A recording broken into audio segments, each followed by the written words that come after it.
श्री ओम नमः सिद्धेभ्यः। जय श्री ओम नमः सिद्धेभ्यः। सर्वमंगलमांगल्यं सर्वकल्याणकारकं प्रधानं सर्वधर्माणां जैनं जयतु शासनं जैनं जयतु शासनं जैनं जयतु शासनं। पंच परमेष्टि भगवान की जय। आचार्य श्री गुरुवर कुंद कुंद महाराज की जय। आचार्य श्री गुरुवर विद्यासागर जी महाराज की जय। परम पूज्य मुनिवर श्री सुधा सागर जी महाराज की जय। पैरों में कहाँ दम था, इरादों ने पहाड़ चढ़ा दिया। अभी आपने सुना था यही को। वस्तुतः जिंदगी यही है, पैरों में कभी ज्यादा दम नहीं होती है। बिहार के अंदर ऐसा होता है, जब चलते हैं हम लोग, पहले कदम रखते हैं तब भी उतना ही दर्द होता है, और जब 18 किलोमीटर चल के बैठते हैं तब भी उतना ही दर्द होता है। कोई अंतर ही नहीं आता। और 18 बीच में चल गए। जिंदगी को अपन जितना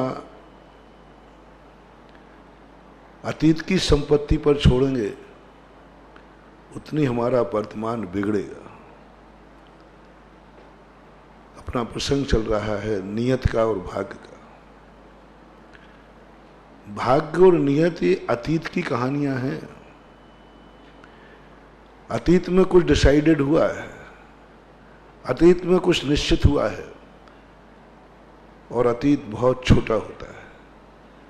सिद्धांत ग्रंथों में आया, अतीत अनंत है तो भविष्य अनंतानंत है। अतीत बहुत छोटा होता है। ये अपना भी अतीत अनंत अनादिकाल से संसार में है, लेकिन बहुत छोटा है। अभी जितने काल हमें रहना है इस संसार में, उससे तो अतीत 1% भी नहीं है। यदि हम अतीत को उठाते हैं और अभी अपने भविष्य को उठाते हैं कि हम संसार में कब से थे और कब तक रहेंगे, तो अतीत बहुत छोटा है, बहुत छोटा। 0.111 कुछ नहीं है अतीत, और अनादिकाल हो गया। भविष्य की तुलना में अतीत बिल्कुल जीरो जैसा आता है। अब हम अतीत की लिए पूंजी कितनी है, जब वो ही खुद छोटा है तो उसकी कमाई कितनी छोटी होगी। अतीत की कमाई बहुत छोटी होती है। अपने पास जो कुछ है वो अतीत की कमाई है। वो ज्यादा दिन चलने वाली नहीं, ज्यादा सुखी रखने वाली नहीं, ज्यादा तुम्हारी जिंदगी में कुछ भी हासिल होने वाला नहीं। जो लोग भाग्य के भरोसे बैठ जाते हैं, अब मैं क्या करूं, हर पे सो गया, अब मैं कहाँ जाऊं, अब क्या करूं मैं। बस ये व्यक्ति का सबसे बड़ा वीक पॉइंट है। जब व्यक्ति किम कर्तव्य विमूढ़ हो जाता है, मैं क्या करूं, बस समझ लेना इसी समय से डाउनफॉल चालू हो जाता है। व्यक्ति को कभी भी ये बीमारी अपने मस्तिष्क में नहीं पड़ना चाहिए कि मैं क्या करूं। ये पढ़ना चाहिए अभी तो मुझे बहुत कुछ करना है। किया ही क्या है मैंने किया ही क्या है, अभी तो बहुत कुछ करना है। अभी जिया क्या है, अभी तो बहुत कुछ जीना है। अभी देखा क्या है, अभी बहुत देखना है। अभी सुना क्या है, बहुत सुनना है। अभी पढ़ा क्या है, अभी बहुत पढ़ना है। बहुत एक ऐसा अंदर से एक उमंग आ जाए, अतीत पड़ा रह जाता है। अच्छा होशियार बेटा वसीयत को कभी अपनी जिंदगी का अंश नहीं मानता, मानते ही नहीं। उसको वसीयत को देखते ही नहीं, वसीयत की तरफ। हमारे पूर्वजों की कितनी वसीयत है, इसकी तरफ वो देखते ही नहीं। वो गिनता भी नहीं, पूछता भी नहीं, देखता भी नहीं। वो कहता है इससे हमें कोई लेना देना नहीं है। मैं कितना कमा सकता हूं, वो है हमारी आत्मा की निधि। और जो कहते हैं कि हम अतीत में क्या लेके आए, हमारा जीवन कैसा है, कैसे के आए, कभी मन में कुछ भी नहीं कर पाओगे। हमारा यदि उमंग है, पुरुषार्थ है, तो हम हाथ की रेखाएं बदल सकते हैं, सब कुछ बदला जा सकता है। हम जो चाहेंगे वह होगा। एक उत्साह है अपने मन में, जो हो या ना हो, ये भविष्य की कल्पना छोड़ दो। तुम एक कदम तो उठाओ, ये कि मैं मंजिल पालूंगा। अभी कदम उठाए ही नहीं और आपके मन में विकल्प आ गया कि कुछ होने वाला नहीं। नियत धारा को ज्यादा मत समझो। नियत धारा पर बनकर के हाथ पे हाथ रख के मत बैठो। नियत, हम विगत दिनों में बता चुके हैं, नियत तुम्हारी जिंदगी का एक सबसे बड़ा अमंगल परिणाम है। जब जब तुम्हारे जीवन में नियत पने का आए, समझ लेना तुम्हारी जिंदगी का अपशकुन हो गया। तुम्हारे मन में ये विचार आ गया, जो होना है वो होगा। तुम बराबर निकम्मा, तुम्हारा भविष्य अंधकार में है, तुम कभी कुछ नहीं कर सकते। अब मात इंतजार करो, जीवन का अंत का समय आने वाला है। क्योंकि ये जीवन के तो अंत समय में क्या सोचा जाता है, जो होना है होगा। तुम तो जीवन के प्रारंभ में सोच रहे हो, तुम तो कार्य के प्रारंभ में सोच रहे हो, कार्य शुरू कर रहे हो तब सोच रहे हो जो होना होगा होगा। नहीं, जो मैं करूंगा वह होगा। इरादे बुलंद रहो। पैरों में कहां ताकत है, इरादों में ताकत है। यदि अपना इरादा मजबूत है, अपनी इच्छा शक्ति मजबूत है, तो बहुत कुछ जाग सकता है। और भाग्य दूसरे नंबर पर, जो मैंने कहा था, भाग्य पर कभी विश्वास नहीं करना। भाग्य एक ऐसी गंदी वस्तु है, भाग्य ऐसा गंदा समय है, भाग्य एक ऐसा अमंगल है हमारी जिंदगी में जो कभी अच्छा हो ही नहीं सकता। भाग्य कभी अच्छा नहीं होता। भाग्य जो कुछ भी होता है उसमें बुराइयां ज्यादा होती हैं। भाग्य हमारी वर्तमान को खो देता है। भाग्य नाम की चीज हम खत्म तो नहीं कर सकेंगे, लेकिन कुछ प्राप्त करना है तो एक निर्णय कर लो, मेरे भाग्य में कुछ भी नहीं है, मेरे भाग्य में कुछ नहीं। हाथ की रेखाएं मत दिखाओ, मेरे भाग्य में क्या लिखा है। अपनी किस्मत को मत बचाओ कि मेरी किस्मत में क्या लिखा है, मैं क्या लेके आया हूं। ये हमारा भविष्य और वर्तमान बिगाड़ देगा। बहुत सारे लोग जोशियों से हाथ दिखाते हैं, मेरी किस्मत में क्या लिखा है। वे जिंदगी में बहुत धोखे खाते, बहुत ठोकरें खाते, क्योंकि उनकी मेमोरी में भर जाता है कि मेरी भाग्य में लिखा ही नहीं है, मेरे भाग्य में लिखा है। भाग्य बहुत गंदी चीज है। भाग्य को मिटा नहीं सकते, भाग्य है। भाग्य से हम पाएंगे नहीं, भाग्य जो देगा हमें स्वीकार है, समझना। भाग्य के भरोसे बैठेंगे नहीं, भाग्य जो देगा हमें स्वीकार है, वो तो देगा। वो तो अपनी वसीयत है, कहां जाने वाली है। पिता की वसीयत कहां जाने वाली, किसको देंगे वो, कौन है उसका रखवाला, किसको दे सकते हो, दे ही नहीं सकते किसी को।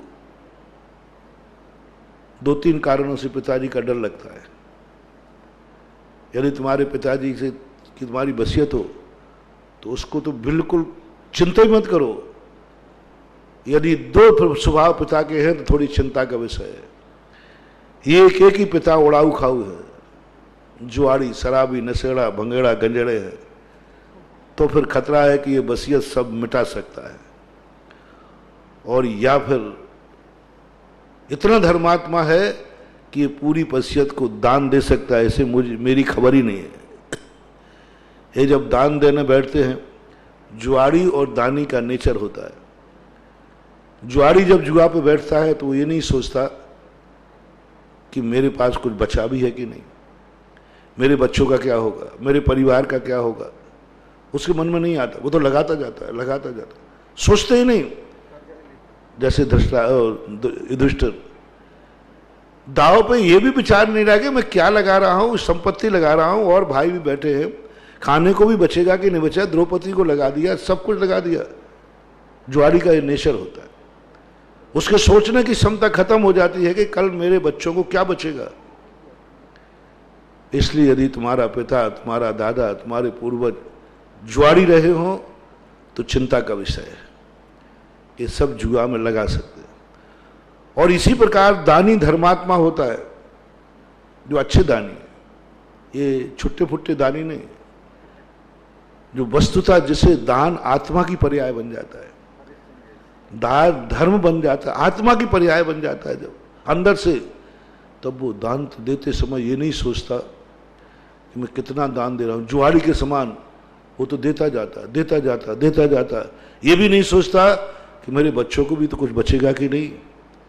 यहां तक दे देता है कि कल मुझे खाने को बचेगा कि नहीं।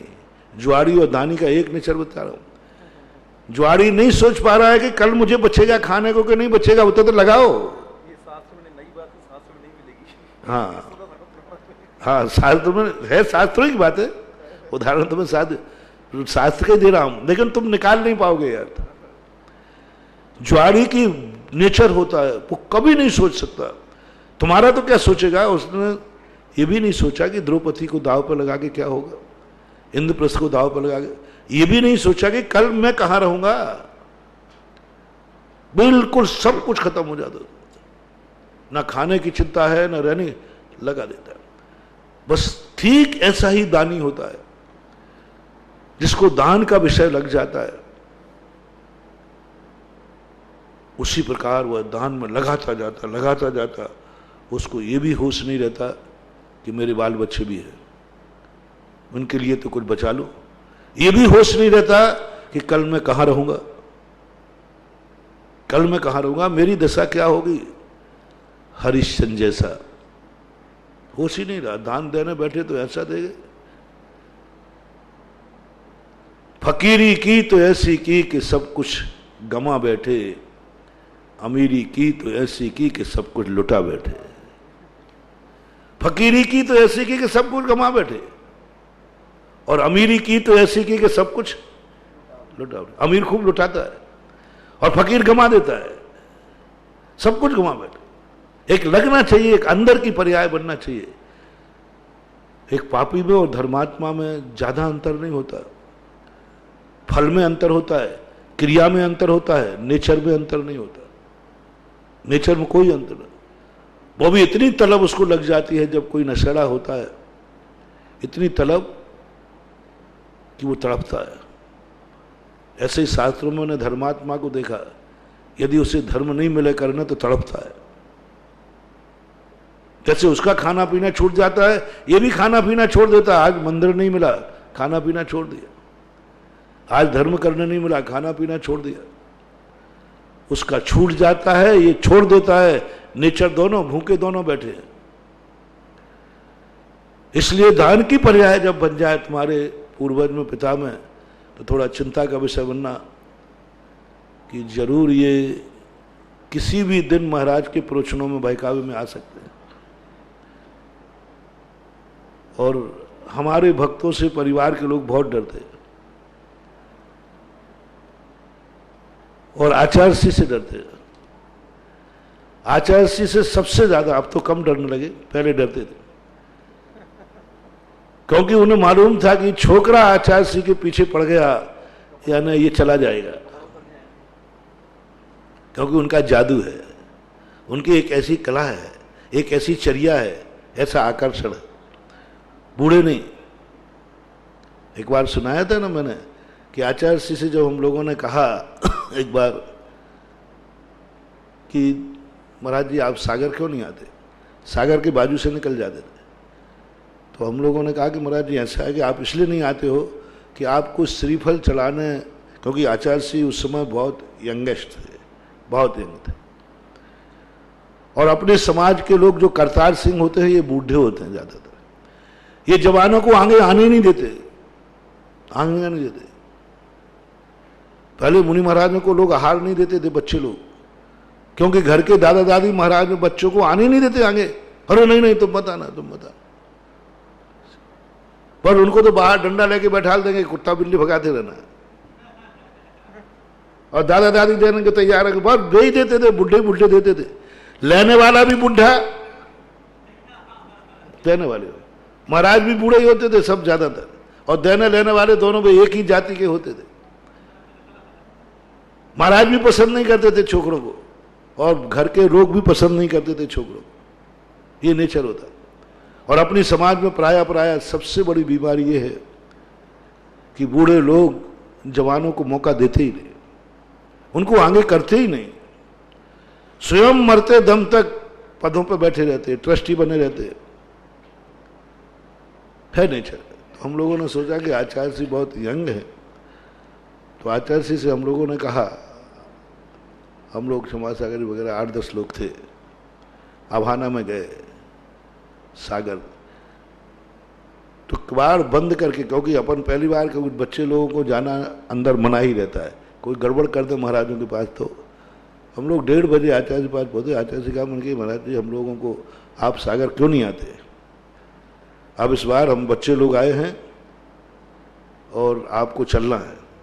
सीधी ठेठ भाषा में बोल दिया, चलना है, आदेश, टेक टू ऑर्डर।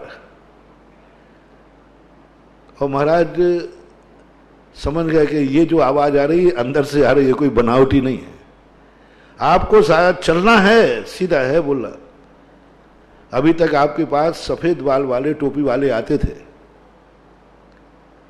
अब हम लोग आए हैं काले बाल वाले बच्चे लोग आए। तो आचार्य सिंह कहते, बेटा तुम लोगों को हमारे यहाँ का नियम मालूम नहीं है। तो हमने सोचा पता नहीं क्या गलती हो गई। तो आचार्य सिंह कहते, सुनो, हमारे संघ में सफेद बाल वाले तो आते हैं और जाते हैं, काले बाल वाले आते तो हैं लेकिन जाते नहीं हैं। इसलिए ना वो जाते हैं और ना हमें ले जाते हैं, आते जरूर हैं, लौटते नहीं हैं। उनकी वाणी क्या लगी, हम 8 लोगों में से 7 लोग इसी मोक्ष मार्ग में हैं।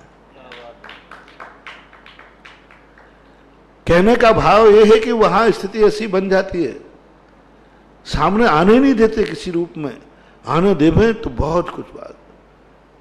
आचार्य जी के सोच के सामने ये बात आई, उन्होंने कहा नहीं, जब तक युवाओं को आगे नहीं करेंगे तब तक धर्म आगे बढ़ने वाला नहीं। आचार्य जी ने देखो अपन को क्या सिखा दिया, सारे युवाओं को आगे कर दिया। और उस समय उसके यदि अपन उसी नीति पर चल जाते, वही नीति अपने जीवन की बन जाती, तो ठीक है, वो घर के लोग रहते हैं, बुजुर्ग हैं, वो काम करते हैं, धर्म करते हैं, आगे बच्चों को सीखने का मौका ही नहीं मिलता। तो जब तक अपन किसी भी वस्तु के संबंध में आगे फ्यूचर पर विचार नहीं करेंगे तब तक हमारी स्थिति बनने वाली नहीं है। हम हमेशा भाग्य के ऊपर सोचते हैं, भाग्य के ऊपर विचार करते हैं, नहीं, अपनी जिंदगी में से विगत 3-4 दिन के प्रवचनों को आप ध्यान रखें। एक बीमारी अपने भाग्य की निकाल दें, मेरे भाग्य में कुछ नहीं है, मैं जीरो हूं, जीरो। और जो माता पिता की मैं बात कह रहा था कि 2 माता पिताओं का ध्यान रखना, वसीयत को जीरो कर दो तुम। एक तुम्हारा माता पिता व्यसनी है, जुआड़ी है, तो जरूर तुम थोड़ी चिंता करना, नहीं तो वो सब दाव पर लगा देगा। और या तुम्हारा पिता इतना दानी है और उस दानी में वो भी सुधा सागर का या आचार्य जी का भक्त है, तो मेरे भक्तों के बेटे अपने पिताओं पर निगरानी रखें। मेरे भक्तों के पिता के जो हों जिनके, वे निगरानी रखें, क्योंकि जब भी कभी प्रवचन में आए, पता नहीं कौन सा प्रवचन हो जाए और तुम्हारे लिए कुछ भी नहीं बचाएं और दान में सब बोल जाए, हो सकता है। क्योंकि मैंने ऐसे ऐसे असमर्थों को दान बोलते देखा है, ऐसे ऐसे असमर्थों को जो किराए के मकान में रहते हैं और मंदिर बोल के चले जाते हैं। ये मत समझना कि आचार्य श्री के हम लोगों के भक्त अमीर ही होते, अमीर कम है, अमीरी ज्यादा दिखाते हैं। अमीर है नहीं, लेकिन अमीरी ऐसी है कि अमीरी की तो ऐसी की कि सब कुछ लौटा बैठे। अमीर नहीं है, मैं सबकी औकात जानता हूं, अमीर नहीं है, बहुत कम संख्या 10% अमीर हैं जो समर्थ हैं। 90% तो जो दान देते हैं वे समर्थ नहीं देते हैं, असमर्थ देते हैं। 90% की पोजीशन देखना आप, जितना वो बोलते हैं उतना उनके पास है नहीं, है नहीं, उनकी पूंजी नहीं है, उनके बैंक में नहीं है, कहीं नहीं है, लेकिन उनको अपने वर्तमान पर विश्वास है कि मैं कमा के दे दूंगा। 90% लोग तो रखी हुई संपत्ति दान नहीं देते, घर में रखा है इसलिए दान देते हैं। मैं उसको दान ही नहीं मानता। जो घर में संपत्ति बची हुई है, मेरा नेचर कुछ अलग ही है। साल भर के खर्च करके पिताओं के द्वारा रखा हुआ भोजन संपत्ति या आपके बजट में रखी है, बचा हुआ पिछले साल का, उसको दान देना मैं दान ही नहीं मानता। क्योंकि बची हुई रोटी भिखारी को दी जाती है, भिक्षु को नहीं। तुम्हारे खर्च काट करके जो बचा फिर तुम दान देते हो। तुम्हारे सारे खर्च काट के फिर बचा, बोले चलो अब इसको क्या करें, चलो सब खर्चा हो गए, अब इसको बचते चलो मंदिर जी में दान देते हैं। मुझे पता चल जाए मुझे वापस ले जा। मैं और मेरा भगवान कोई भिखारी नहीं है जो बची हुई रोटी खाएंगे। और 90% लोग जितने बड़े आदमी होते हैं, ये बजट की, जब भी कोई व्यक्ति ये बोले मेरा बजट पूरा हो गया, मेरा जितना बजट था इतना हो गया, मेरा खर्चा हो गया, अब इसके बाद बचे दान, मैं तुरंत मना कर दूं, नहीं ये दान को लेना मत, शुरुआत मत करना, बीच में ले लेना, ये अशुभ है, ये भिखारी की रोटी है, ये भिखारियों का दान है। ये धर्म को भिखारी मान रहा है कि महाराज ठीक है हम खर्चा काट के बचेगा फिर दान दे देंगे। बहुत सारे लोग कहते हैं महाराज जी देखो अभी हमारे घर में शादी वाई भी है, वो मकान का काम भी लगा है, अभी थोड़ा एक गाड़ी लेने का भी मन किया है, थोड़ा इस बार मन हुआ है थोड़ा घूमने को भी जाना है। मतलब ये सब खर्च पूरे हो जाएंगे और फिर यदि इनकम बच गई तो हम दान दे देंगे। मैं तुरंत कहता हूं ये अपशगुन हो गया, इसने अपशगुन कर दिया। आपसे भी महानुभाव कह रहा हूं मैं, जो भी तुम्हारी कमाई हो, खर्चा के बाद दान नहीं, भोग के बाद दान नहीं, भोजन के बाद दान नहीं, क्योंकि वो दान नहीं कहलाता, वो सहयोग कहलाता है। इसलिए भिखारी को तुम रोटी देते हो, वो दान की कोटि में नहीं आती है, वो सहयोग की कोटि में आती है। सहयोग की कोटि, क्योंकि वो बाद में देते हो, बची हुई रोटी देते हैं। 90% लोग भिखारी को ताजी रोटी देते हैं या बासी देते हैं, 90%। ज्यादातर लोग बची हुई चीज देंगे। पशुओं को, गायों को अपन कौन सी चीज देते हैं, बची हुई, पहले नहीं देंगे। हाँ, ऐसे लोग धर्म क्यों नहीं, धर्म तुम दान देते हो, बहुत दान देते हो, लेकिन बचा हुआ दान देते, इनके कभी सिद्धि नहीं होना, कभी सिद्धि नहीं होना, क्योंकि ये बचा हुआ दान देते हैं और बचा हुआ दान भिखारी को दिया जाता है, बचा हुआ धन भिखारी को दिया जाता है।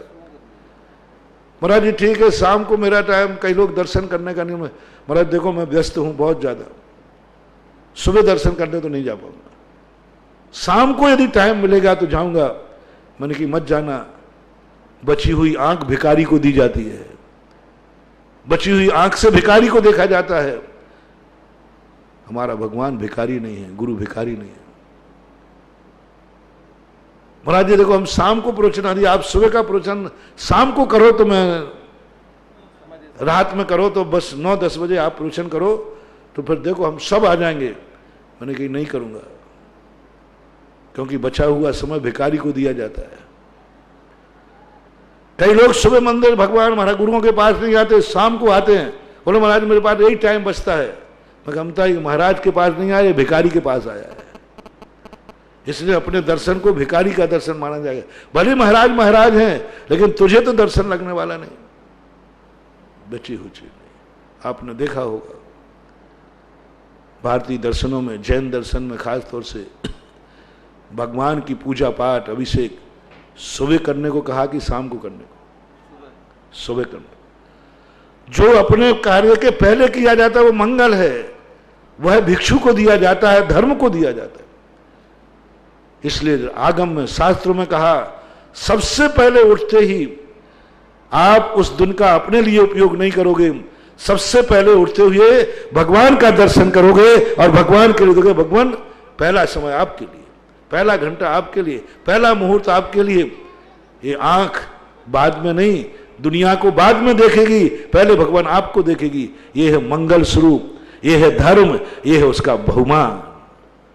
पहले देखो, सुबह उठा हो, सुबह हुआ है, सबसे पहले भारतीय व्यक्ति मंदिर की तरफ दौड़ते हैं। सुबह जितने मंदिरों में भीड़ होती है वह सच्चे धर्मात्माओं की भीड़ होती है। शाम को जो भीड़ होती है, सुबह वही माला, वही धर्म, वही अभिषेक, वही सब कुछ, वही दर्शन तुम सुबह कर रहे हो, वही शाम को कर रहे हो। सुबह का दर्शन मांगलिक है, अनंत गुणा शक्ति संपन्न है। शाम का दर्शन मजबूरी का है, बचा हुआ है, उसमें उतना पावर नहीं है। इसलिए अपने जैन दर्शन में शाम के दर्शन की ज्यादा महिमा नहीं है। शाम को जाते हैं, मैंने एक बार कहा था आभार के रूप में, लेकिन शाम के और सुबह की दर्शन की विधि में कितना अंतर है।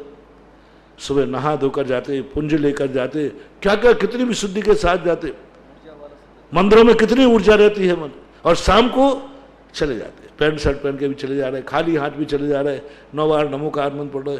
शाम को वो जोश नहीं। क्यों? भगवान थोड़ी ना बदल गया सुबह और शाम में। लेकिन नहीं, सुबह का दर्शन किया है हमने, मंगल हुआ है, पावरफुल है, भगवान को भगवान माना है। भगवान का दर्शन मैंने आंख सुबह सुबह भगवान के दर्शन का नियम लिया है कि इस दुनिया में, इस आंख से दुनिया की बातें बाद में देखूंगा, सबसे पहले प्रभु दर्शन करूंगा। मैं पानी का लोटा पीने के लिए बाद में उठाऊंगा, अभिषेक का पहले उठाऊंगा। पानी का लोटा पी करके फिर बाद में भगवान का अभिषेक करना, जीरो, खत्म, कुछ नहीं है। और पानी पीने के पहले नहीं, पहले भगवान के अभिषेक का लोटा उठाएंगे। वो गंधोदक है, वो मांगलिक है, वो धर्म है, वो बहुमान है, उसमें शक्ति है। और पानी पी करके उठाना कोई भी नहीं। आहार देने के लिए कहा, पहले आहार करके दो ना, आराम से, बढ़िया सब, बड़े शांति से आहार करके देना चाहिए। दे लोगे, कोई बात नहीं है। एक भिखारी को रोटी खिलाने में जो पुण्य लगेगा, वही पुण्य तुम्हें साधु को आहार देने में लगेगा, बस, और कुछ नहीं। क्योंकि तुमने बचा हुआ दिया है, खाने के बाद दिया है। आज कुछ लोग चाय पानी पी करके आहार देते हैं, उनका पुण्य उतना ही है, इसलिए कोई फायदा होने वाला नहीं। और हमारे यहाँ शास्त्रों में कहा, पहले मुनि को दे फिर निज करें आहार। पहले वह जाकर के महाराज को आहार देता, महाराज आपका बचा हुआ आपके खाने के बाद दोगे तो वह भिखारी का भोजन है, और महाराज के बाद खाओगे तो वो तुम्हारे लिए प्रसाद है। महाराज को देने के बाद जो बचेगा मैं खाऊंगा, वो प्रसाद है। और तुम्हारे खाने के बाद जो बचेगा वो तुम दोगे तो भीख की रोटी है। इसलिए जैन दर्शन का नहीं, गुरु को खिला के खा, जो बचेगा वो प्रसाद बन जाएगा, पवित्र बन जाएगा, जीवन धन्य हो जाएगा। इसलिए पहले भोजन दिया जाता है। इसी प्रकार मात्र अकेला देव दर्शन में ही मत लगाना, मात्र आहार में ही मत लगाना, ये जिंदगी की हर धार्मिक क्रिया में लगाना। दान में भी यही लगाना। दान तुम कब दे रहे हो, बहुत बड़ा प्रसंग है। दान तुम कब दे रहे हो? बचा हुआ होने के बाद कि बचे शुरुआत करने के पहले, पहली कलम कमा के लाओ, खर्च नहीं। पहला खर्च डलेगा धर्म का, मैं इसमें से पहले दान देता हूं। वो दान छोटा सा भी दान होगा तुम्हें अनंत गुणा पड़ेगा। और बाद में खर्च के बाद तुम करोड़ों का दान दोगे तो भी वो दान फलेगा नहीं, एक सामान पुण्य लग जाएगा। हमेशा पहले बोलो कि मैं इस दुकान से, मैं इस फैक्ट्री से, इस व्यापार से जो भी कमाऊंगा उसका इतना % मैं पहले दान दूंगा, मेरे खर्च बचे या ना होवे, लेकिन पहले दान का खर्च। मान लीजिए बाद में नहीं बचा तो संसार है, गृहस्थी के 1000 खर्च लगे रहते, नहीं बचा तो मैं दान नहीं दे पाऊंगा, इसलिए दान पहले ही दे दो। महाराणा प्रताप ने, मैंने कहा था ना, ठीक है रोटी बनाओ, बाद में बचेगी अपन दोनों के पेट भरने के बाद, तो फिर एक रोटी दान में दे देंगे। नहीं, बाद में तो बचती ही नहीं,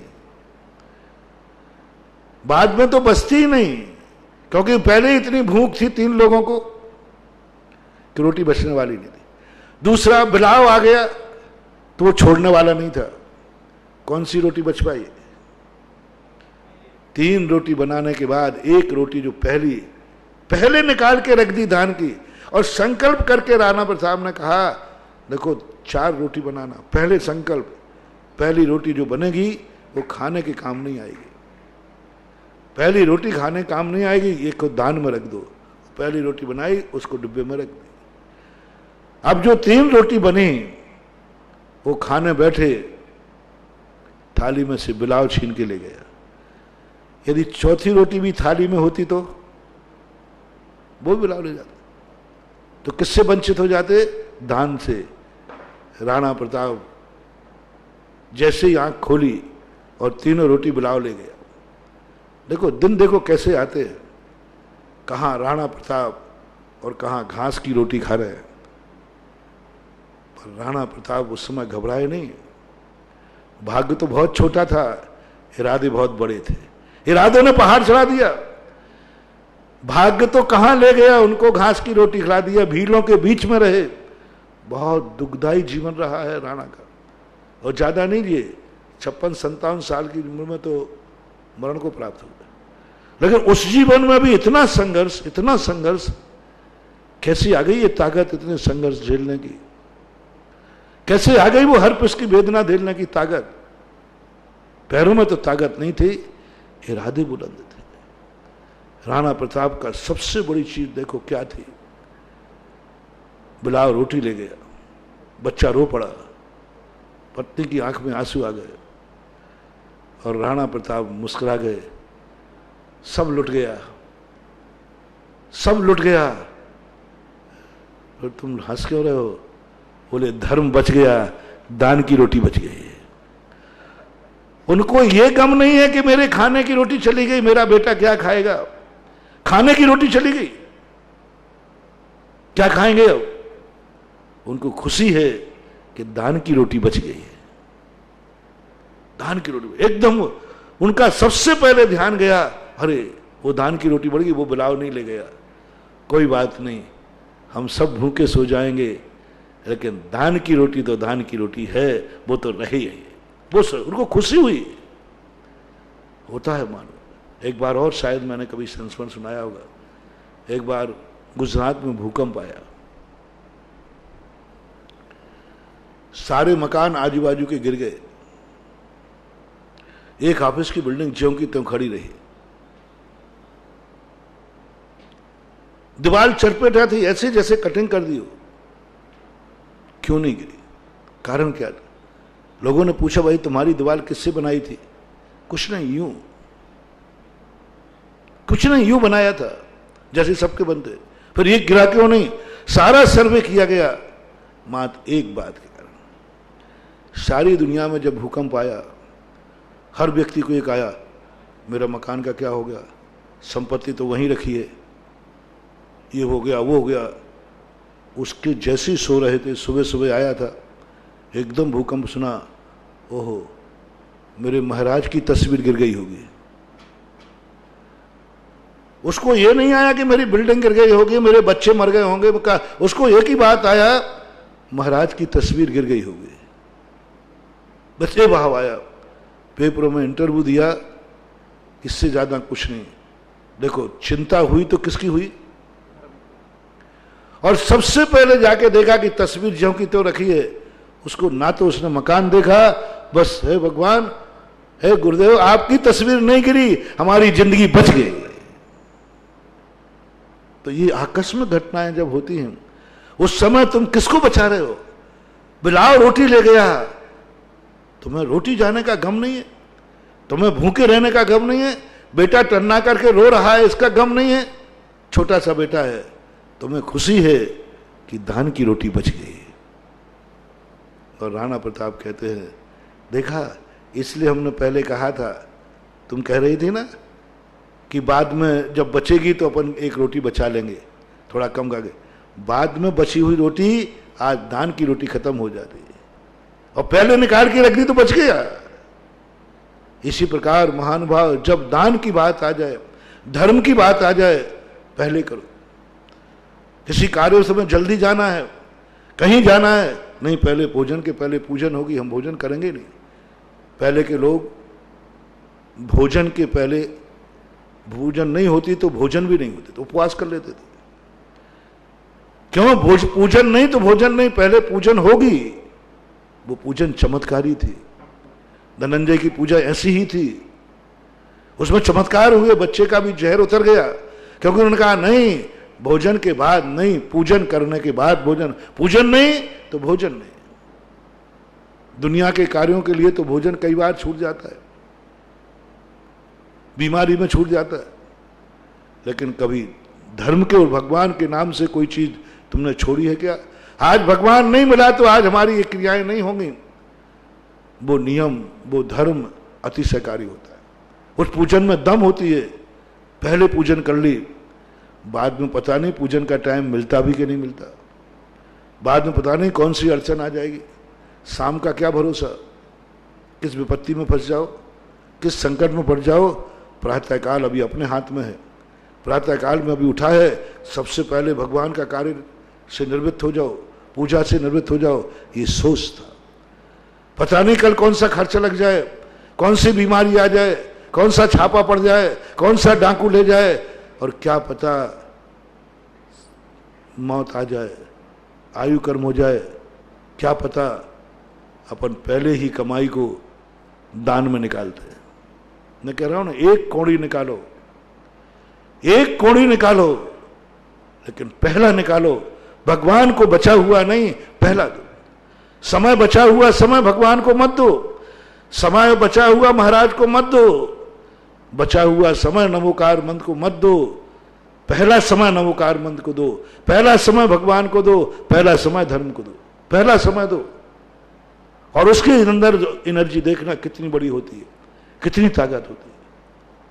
इसलिए जब व्यक्ति धर्म के क्षेत्र में उतरता है और अपने जीवन को ये ठान लेता है कि नहीं, मैं धर्म पहले करूंगा, बाद में किस्मत में जो बचा है नहीं, मैं बाप की कमाई बासी रोटी के समान है। बाप की कमाई पर नियत रखना बासी रोटी के, उनकी कमाया हुआ है, दूसरे का कमाया। कहते ना, दूसरों के कपड़े कौन पहनता है? बाप का उतरन कौन पहनता है? गरीब, असमर्थ, वही सेकंड हैंड कपड़े पहनते हैं। विदेशी लोग जो होते हैं ना, एक दिन पहन के कपड़े उतार देते हैं। भारत में तुम सेकंड हैंड अच्छे लोग कर रहे, और बढ़िया फ्रेश कपड़ा आया, अरे कैसे ही फ्रेश आया है तो उतरन ही है। उतरन कोई को पहनना है, उतरन कोई पहनता है, समझ लेना बंधु, फटा कपड़ा पहन लेना, थोड़ा टाट पट्टी का कपड़ा पहन लेना, लेकिन उतरा हुआ कपड़ा मत पहनना। उतरा हुआ कपड़ा हमारी बदकिस्मती है, हमारे लिए आवश्यक होना। छोटा सा कपड़ा हो, उतरा हुआ नहीं, वो उतरा किसी का भी हो। और ये संपत्ति जो तुम्हें वसीयत में मिली है, ये उतरा हुआ कपड़ा है, किसी की दूसरे की कमाई है, दूसरे ने कमा करके और बची तो तुम्हारे लिए रख दी। ओह, मैंने पहले ही कहा, धर्म से शुरुआत किया।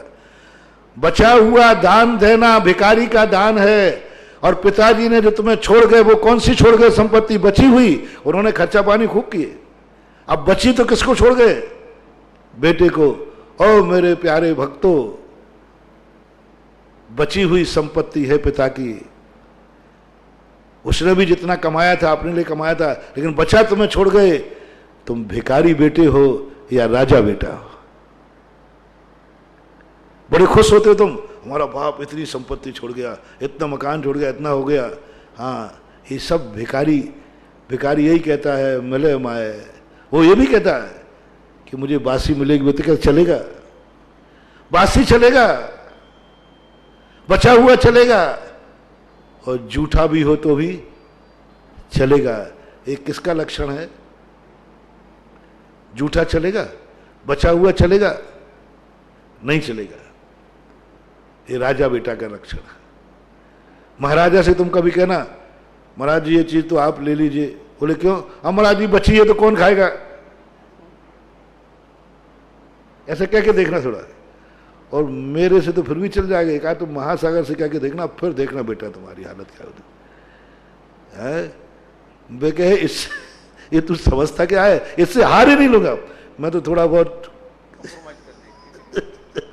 कंप्रोमाइज कर भी लगे कि नहीं, कोई नहीं करेगा। इतना कह के देखना कि महाराज जी आप देखो, ले लो, हम लोग सब भोजन कर चुके हैं, अब मैंने आपके लिए बचा के रखा था, और आप ही नहीं लोगे तो फिर कौन खाएगा? बोलो, यदि साधु होगा भूखों मर जाएगा, लेकिन ये शब्द सुन के नहीं खा सकता। और श्रावक भी होगा, वो ये शब्द कह ही नहीं सकता, करेगा ही नहीं कि महाराज अब कौन खाएगा, मैंने तो आपके लिए बना के रख लिया था। पहली बात तो यहीं खत्म हो गया मामला, आपके लिए मैंने बचा के रखा था, अब वैसे ही त्याज हो गया। और ये और कह दिया, अब कौन खाएगा महाराज, मैंने तो आपके लिए बचाया था। घरों में ऐसा होता है। देखो, हम ज्यादा पता नहीं, थोड़ा थोड़ा मालूम है। मैंने तुम्हारे लिए बोला, तुम नहीं खाओगे तो कौन खाएगा फिर? और खूब झगड़ो, मम्मी भी बेटे से कह देती है, पत्नी भी श्रीमान से कह देती है, ये खूब तनातनी होती घर में। तुम्हारे लिए बनाया था, तुम नहीं खाओ तो क्या करूं, मैं तो बना बना के थक गई, मर गई, तुम नहीं खा रहे। तुम्हारा हंसना बता रहा है कि मामला आता है। यही आदत यदि तुम महाराज से कह के दिखाना, मैं मर गई महाराज, सुबह से ये लाया वो लाया, इतना बनाया, इतनी मेहनत से बनाया, मेरी तो हिम्मत भी नहीं थी, कमर में दर्द था, ये फिर भी आपके लिए बनाया, और आप ही नहीं ले रहे तो फिर कौन खाएगा आप बताओ? ये महाराज वही अंतराय कर देगा, महाराज होगा। और जिनवानी ने कहा, नहीं, आज तक तो मेरे से किसी श्रावक ने ऐसा कहा नहीं, और उम्मीद भी नहीं। ये और कहता है कि महाराज आप नहीं लोगे तो फिर हम लोग भी नहीं खाएंगे, क्योंकि हमारा नियम है कि आपको देने के बाद ही खाएंगे। वो मंगलाचरण है, सुबह हुआ। कभी साधु से तुम ये नहीं कह सकते अब कौन खाएगा, बचा हुआ है। ऐसा ही जैसे साधु के लिए कह दिया तुम्हें, ये महाराज कहलाते हैं, ये महाराजा है, बचा हुआ नहीं लेंगे, बाद में सबने खा चुके नहीं लेंगे, पहले दो, और मेरे बाद जो बचे वो तुम खाओ। साधु के पेट भरने के बाद जो बचे वो तुम खाओ, तो तुम्हारे लिए तो प्रसाद है, और तुम्हारे खाने के बाद मैं खाऊं तो वो भीख है। साधु भीख नहीं लेता, साधु दान देता है, साधु धर्म करता है, धर्म की स्थिति बन जाती। ऐसा ही आप लोगों से मेरा कहना है, आप लोग अपने माता पिता की संपत्ति, कौन सी संपत्ति है,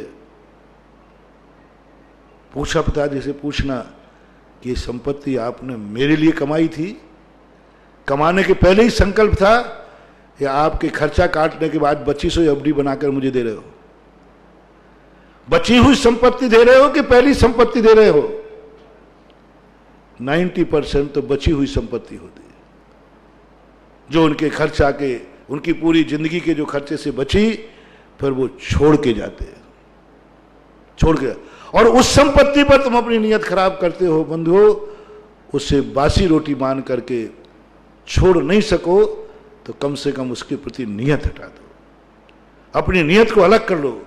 नहीं, मैं बासी रोटी नहीं खाऊंगा, बची हुई रोटी नहीं खाऊंगा, पिताजी आपका बेटा हो, आपका बचा हुआ धन मैं नहीं लूंगा। आपके बचे हुए चीज को आपका राजा बेटा हूं, और राजा बेटा बची हुई चीज नहीं खाता। ये उदाहरण मैं दे रहा हूं तुम्हारे भाग्य पर। भाग्य तुम्हारे अतीत का बना हुआ बासी रोटी है। हालांकि राजस्थान में बासी रोटी खाने का प्रचलन कुछ ज्यादा ही है। एक यहाँ आमा गांव है, आमा सुदर्शन तीर्थ है ना, वहां सब लोग बासी गाकड़ खाते थे। गाकड़ होते बाटी, बासी सब खाते टोटल, बूढ़े से बड़े। पूड़ी अलग चीज है, पूड़ी बासी नहीं होती। पूड़ी 24 घंटे तक बासी नहीं होती। रोटी बासी खाते थे सब के सब, टोटल बड़े पुराने सब। और वो गक्कड़ बना के रख लेते, और शाम को बनाएंगे नियम से, खाने के लिए नहीं बनाएंगे, सुबह के लिए बनाएंगे, बना के रख देंगे और ठंडी होकर फिर मट्ठे के साथ खाते थे। अब मुझे ये चीज का मालूम नहीं था, पता चला महाराज जी यहां तो सब खाते हैं। तो सबसे पहले मैंने उनकी बासी रोटी चढ़ाई कि हे नैनियो, बासी रोटी मत खाओ। और जब से हम वालों ने बासी रोटी छोड़ी, उसी का परिणाम है कि सुदर्शन तीर्थ क्षेत्र बन गया। और उन्होंने सबसे ज्यादा ना, सबसे गरीब समाज, सबसे असमर्थ समाज और सबसे बड़ा तीर्थ क्षेत्र बनाया सुदर्शन तीर्थ क्षेत्र। तुम्हारे बिजोलिया से बहुत कमजोर लोग हैं वहां के। बिजोलिया में भरी कम लोग हैं, लेकिन ठीक है, बहुत अच्छे। यहाँ तो अच्छा धंधा पानी है, बिजनेस सब कुछ है, बहुत बहुत अच्छा। ऐसे ऐसे सब्जी बेचने वाले लोग। अभी तक राजस्थान के अंदर जितने जैनियों का ग्रुप है, वह कमजोर ग्रुप मैंने आमा का देखा। शुरुआत में जाके देखा, सब्जी बेच करके जिंदगी चलाते थे। तो फिर मैंने सोचा ऐसा क्यों, जैन समाज की हालत क्यों है। मैंने कभी पहले सब्जी वाला जिंदगी में देखा नहीं था कि कोई सब्जी बैन करो। तब मैंने एक कारण होगा, ये सब लोग बासी रोटी खाते इसलिए ऐसा है। तो सबसे पहले मैंने यही कहा, ताजी रोटी खाओ। और देखो ताजी रोटी का कमाल देखना, चमत्कार देखना। जो सब्जी बेचने वाला था, उसने विगत वर्ष चतुर्मास में 5 लाख का कलश बैठाला। और बासी रोटी खाने का परिणाम देखो, सब्जी बेच करके थैलों में सब्जी लाता, घर घर सब्जी बेचता। ये सबसे बड़ी पुण्यनश थी। और सबसे एकाध घर को छोड़कर बाकी सब ऐसे ही थे। और चतुर्मास जब हुआ, उस सब्जी बेचने वाले को मैंने मना किया, क्योंकि मुझे तो वही शक्ल थी सब्जी बेचने वाली। और महाराज जी अब मैं सब्जी बेचने वाला नहीं रहा हूं, आप मेरा कलश कैंसिल क्यों कर रहे हैं। अरे मैंने कहा ऐसे थोड़ी बैठाना है कलश। बहुत अच्छा इंजीनियर लड़का हो गया। और पूरे नगर के अंदर एक भी घर ऐसा नहीं था, पहला चतुर्मास हुआ था आमा के अंदर, एक भी घर नहीं था जिस घर से चतुर्मास के कलश की स्थापना नहीं हुई। मैं देख के रह गया, मैंने कहा ये तो सब गरीब लोग हैं। मैंने कैंसिल किए और वे आकर रोने लगे कि नहीं महाराज, हमारे भाग्य से चतुर्मास हो रहा है, अभी फिर आए दोबारा लोग। हमारे चतुर्मास हो रहा है भाग्य से, हम तो कलश तो बैठा लेंगे, आप ये मत समझेंगे। तब मैंने कहा कि इनने धर्म ज्यादा तो किया ही नहीं। फिर मेरी दृष्टि गई, अरे जब से ताजी रोटी खाने लगे हैं तब से इनके दिमाग भी ताजे हो गए। और बासी रोटी का उन्होंने त्याग, सबको त्याग कराया। और देख लीजिए अभी 1 साल नहीं हुआ है। तुम्हारा तो इसलिए है, तुम तो इसलिए भी चतुर्मास करा रहे हो क्योंकि तुम्हें डर लग रहा है कोरोना का, कि महाराज जी को कोई तकलीफ नहीं हो जाए, परेशानी नहीं हो जाए, ये हो जाए। उनको कौन सी तकलीफ है। अभी द्वारा चतुर्मास की हिम्मत करके आ गए।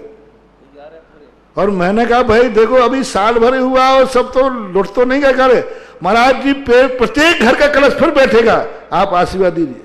बोले मैंने कहा भैया अभी तो मैंने पिछली साल ही तो किया है, हिम्मत देखो, बुलंदी देखो। महाराज उसी उत्साह के साथ और उससे अधिक उत्साह दिखाऊंगा। आमा चलिए। अब देखिए ये क्या है, ये क्या है, दिमाग ताजा क्यों हुआ। जो जिंदगी में एक चतुर्मास करा नहीं सकते। जब पहली बार मैं गया था ना, तो पहले इतनी भीड़ भी, गर्मी का समय था तो भीड़ वैसे ही कम रहती थी, तो भी बाहर के आने वाले यात्रियों की भोजन व्यवस्था में पसीना आया था उनको। मैं चुपचाप देखता रहता था। पानड़ी करते थे वे 100 रुपया, 50 रुपया की। बाहर यात्रियों को भोजन कराना उनको मुश्किल था। और आज भारत का पहला तीर्थ क्षेत्र है जहां निःशुल्क भोजनालय चल रहा है, राजस्थान चल रहा है। देखिए कितनी बड़ी थी, निःशुल्क भोजनालय, पहला भोजनालय है जो अभी सुदर्शन तीर्थ क्षेत्र में चलता है। और दूसरा चतुर्मास, एक चतुर्मास कराना भारी था, और दूसरा चतुर्मास कराने की हिम्मत, अरे मीटिंग करके आते भैया, पहले ही के तो लुटे बैठे हैं, अभी पहले ही का तो चुका नहीं है, और तुम नए चतुर्मास की मीटिंग फेल होना चाहिए। बताते पूरी समाज ने उत्साह होकर कहा कि नहीं, श्रीफल चढ़ाओ, अपन उससे भी अधिक उत्साह से चतुर्मास कराएंगे, क्योंकि तो अब ये चीजें जो आ रही हैं प्रभाव पड़ता है। हो सकता है कोई दूसरा पुण्य हो, लेकिन मेरा सोच है कि जब व्यक्ति ये सोच लेता है बासा नहीं खाऊंगा मैं, ताजा खाऊंगा।